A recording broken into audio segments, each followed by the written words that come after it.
Perth.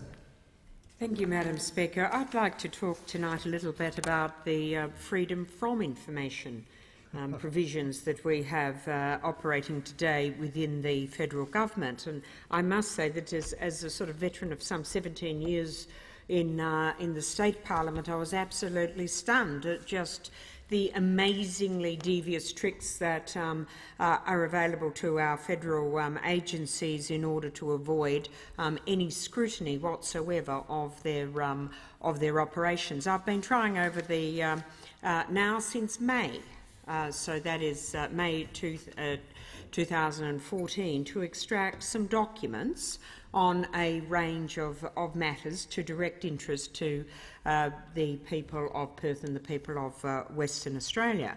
And these are documents relating primarily to the Perth Freight Link, a $1.6 billion project in which the federal government is injecting some $925 million. A pretty big project, and you'd think one in which we'd actually have some documents relating to this.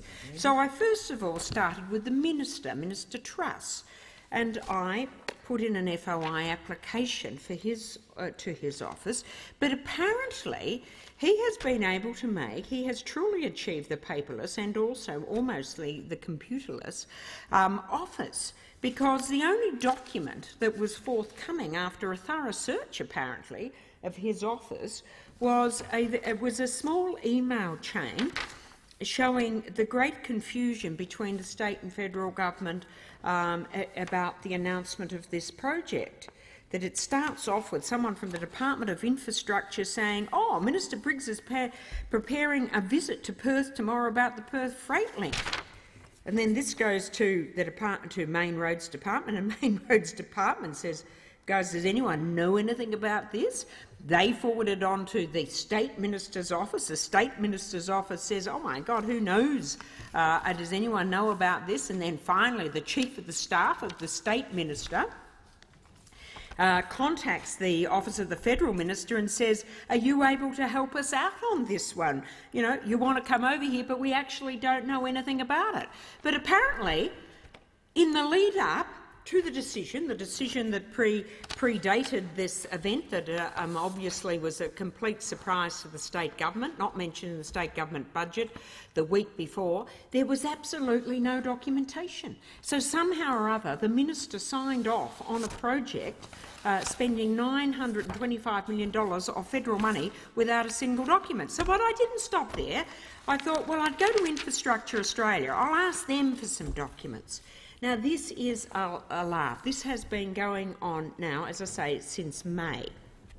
First of all, they get out there and they identify a whole heap of documents. Yeah, come back and say, yes, we've got 84 documents and it's going to cost you this amount of money. We negotiate a bit of argy-bargy around it, and I said, OK, I'll pay a couple of $100. I sent them the money, and then they begin this long consultation. It goes on for months and months and months. And then they come back after the end of their consultation and said, "Oh, we're not going to give you any documents anyhow now. We've decided we're not going to give you any because they're all in the public domain." But they just alert us to that. They won't send us the decision. We ask them, could they email the decision? No, we must post it. This goes on. It is a month before the determination arrives in the post telling us this. We then sort of say, well, can you give us a copy of the list and where these things might be in the public domain? And they then say no. Then after a few more letters, they say yes, and they send us back a list of basically media releases and reports from the Sydney Morning Herald, which apparently is all that they have in their office. So rather than this 84 documents that they originally identified, they've now only got 6 documents, half of which are press releases and the other half which are articles that appear somewhere in the paper. I mean, it is just completely and utterly farcical. We'd gone at the same time to the Department of Infrastructure and Regional Development.